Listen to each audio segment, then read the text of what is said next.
Mga lods na ay nanikop dire sa kilid sa punong mga lodi oh. Ambot ko nakakuha na ba ni siya og isda. Nakakuha na ka? Pila pa ka buok? Naghanag-hanag eh. Minaagi po, minaagi no? Basig nang lublob ra guro sa bangag na. Naghanag isda gid sa sud gid sa naghanag nagsisi. Sa diin? Ano sila? Ano? Bangag. Anaagi di eh? Grabe gitapok ni.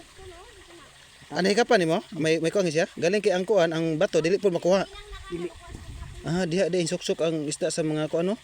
Galing kay hinahinay lang kay height kay mga sisi mga lodi. Oh, mga gibalayan sa sisi. So, naa ko no sa ilawom ang mga isda. Dito siya hing siksik, ang problema lang kay dili kay makuot niya kay pakadaghanag kuan. Bato niya ang bato gitubuog sisi. Sa tuwa dito nagpalaban ang kuan. Ang mga isda dagko ra ba? Iko gay nagunita nimo. Iko gra. Pero balik ko na po na kay mabalik mo sila gulubog. Tinaw na diha. Oo.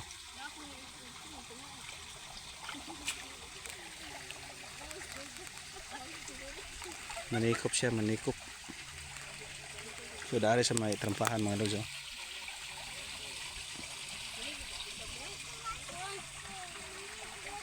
Chiti ko mo lang kiya to bugaong.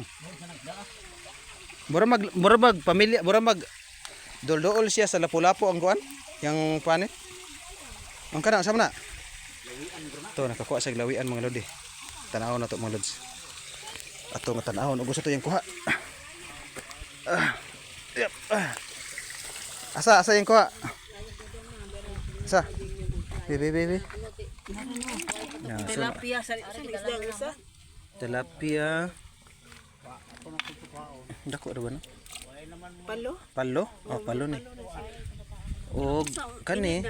Amot kay grabe man ni kuan, grabe man ni siya tunok. Patig tunok ni ah. Pura sa ganig lapu-lapu.